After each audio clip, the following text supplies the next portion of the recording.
ነበረ። እሱ ግን የፍቺውን ወረቀት አይቀበልም ብሎ ቀደደው ማለት ነው። ስለዚህ አልፈታሽም ማለቱ ነው። እንግዲህ የፍቺውን ወረቀት ከቀደደው አይደል።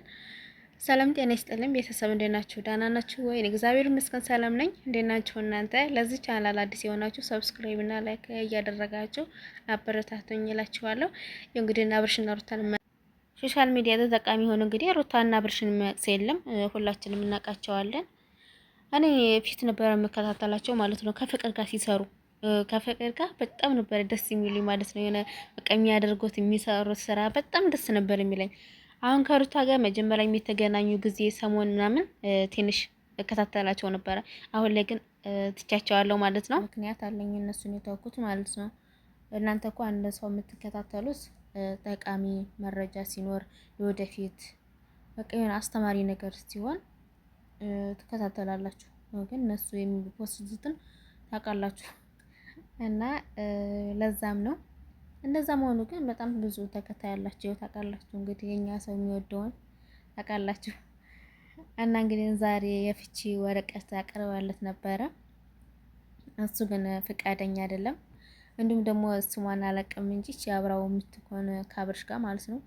በነገራችን ላይ ይሷለች ደስ ትለኛለች። የምታደርገው ነገር ሁሉ የሆነ በቃ ሁሉ ነገሯ ብቻ ይመች። እንግዲህ እሷ ምንድን ያለችው እኔ የእናንተ ትዳር መፍረስ መንስኤ ከሆንኩ ከህይወታችሁ እወጣለሁ።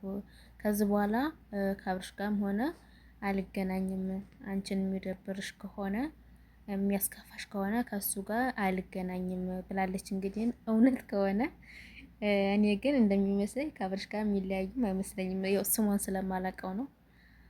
እና ምክንያቱም ይሆናል ይለ ብቻ እኔ ፍቅረኛ ያትሏቸው ምን አትሏቸው ብቻ ግን አይለያዩም ማለት ነው። በምንም ነገር አይለያዩም።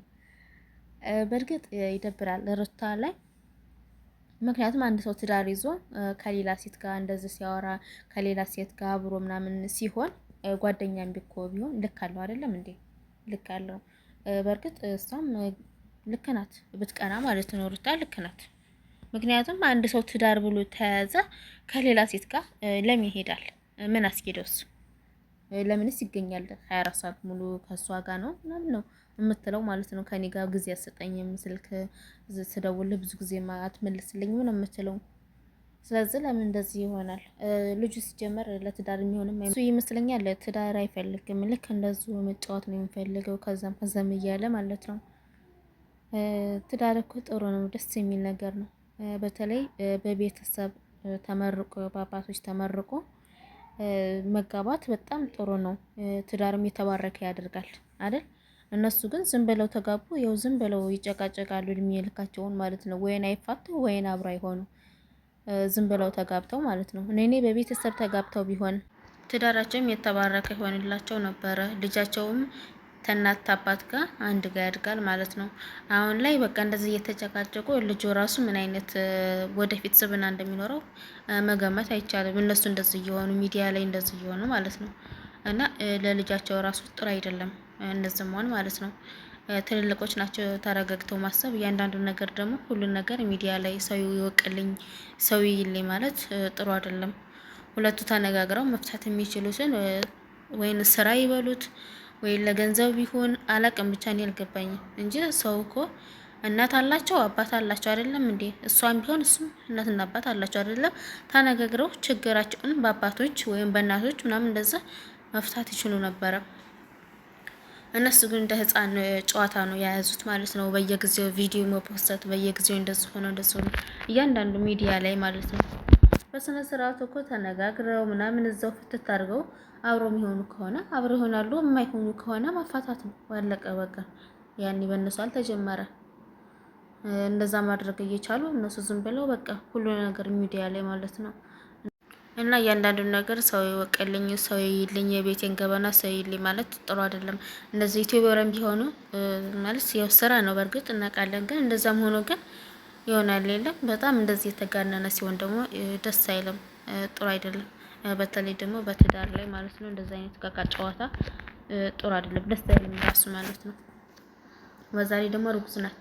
እርጉዝ ሆነም እንደዚህ በእርግጥ እኔ እሷም ይደበራታል እሱ እንደዚህ ሲሆን ማለት ነው። ተሰብስቦ ሲቀመጥ ነው ደስ አንድ ቪዲዮ ሲለቁ እንግዲህ በጣም ብዙ ነው እይታ ያላቸው ማለት ነው። ያው አሁን ላይማ በጣም ትልቅ ዩቲዩበሮች ናቸው። እንደዛ ሆኖ አስተማሪ ነገር ለጥሩ ነገር ቢያውሉት ጥሩ ብዬ ነው የማስበው። እንደዚህ በራሳቸው ላይ ተሚቀልዱ ማለት ነው። ብዙ ተመልካች አላቸው፣ ብዙ እይታ አላቸው፣ ብዙ ሰው አላቸው። ስለዚህ ጥሩ ነገር ቢያቀርቡበት መልካም ነው ብዬ ነው የማስበው። እንደዛ አይነት ነገር ለነሱ ራሱ ጥሩ አይደለም። እንደዛ ሰው አፍ ውስጥ መግባት አንዴ ሁለቴ ሰው ይለቃል ወይንም ደግሞ ይሳሳታል አይደለም እንዴ? ግን እንደዚህ ሁል ጊዜ ተመሳሳይ ነገር ደስ አይልም። ለሰውም ቢሆን ማለት ነው። መንገድ ላይ ራሱ ለሚያገኛቸው ሰው አሁን እነዚህ መንገድ ላይ ራሱ የሆነ ሰው ቢያገኛቸው ወይ እናንተ ከሩታ እና አብርሽ ጋር በቃ እንደዚህ የምትሆኑ ናቸው ነው የሚሏቸው ማለት ነው። እና ደስ አይልም።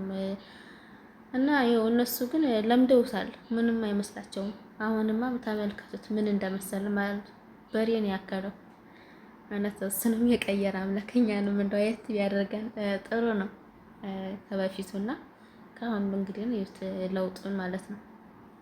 ምን እንዳከለ ራሱ የሆነ ሌላም የሆነ የህፃን ልጅ የሆነ ጉንጩ ማለት ነው።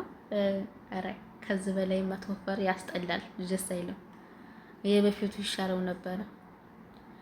እና እንደዛ ነው እላችኋለሁ። እውነት በጣም ተመችቶታል ይሄ ዩቲዩብ ማለት ነው። እነሱም እንደዚህ ይለቃሉ፣ በህይወታቸው ላይ ይቀልዳሉ። ህዝቡም ያይላቸዋል፣ ህዝቡም ይከተላቸዋል። ህዝቡም እኮ በቃ እንደዚህ አይነት ነገር ነው የሚወደው ታውቃላችሁ። ያው አስተማሪ ነገር በጣም ብዙ የሚያስተምሩ ዩቲዩበሮች አሉ። አሁን እነሱን የሚከተላቸው ሰው የለም አለ። ህይወት ጠቃሚ ብዙ ነገር አለ። እና እነሱን ግን እይታ መራሱ የላቸውም። ግን እንደዚህ አይነት ነገር አሁን ገብታችሁ ብታዩ የእነሱን ቻናል በጣም ብዙ ነው እይታ አላቸው ማለት ነው። እኔ ያልገባኝ ነገር ማለት ነው አብርሽም ቢሆን ሩታም ቢሆን ቤተሰብ አላቸው። እንደዚህ ሲሆኑ ማለት ነው ኑ ተነጋገሩና ችግራችሁን ፍቱ። እንደዚህ እያንዳንዱ ነገር ሚዲያ ላይም አታውጡም።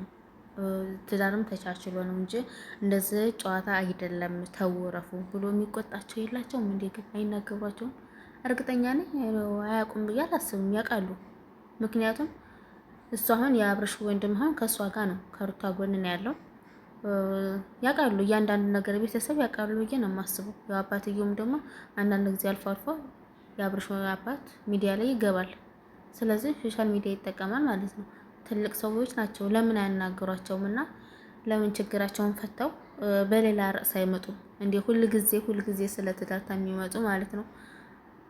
በእርግጥ እኔ ብዙ ጊዜ አልከታተላቸውም፣ ግን አልፎ አልፎ አንዳንድ ጊዜ የሆነ ሚዲያ ላይ ተጠቃሚ ስለሆን ከየት ታደርጋቸዋለሁ እንጂ የእነሱ ተከታይ አይደለሁም።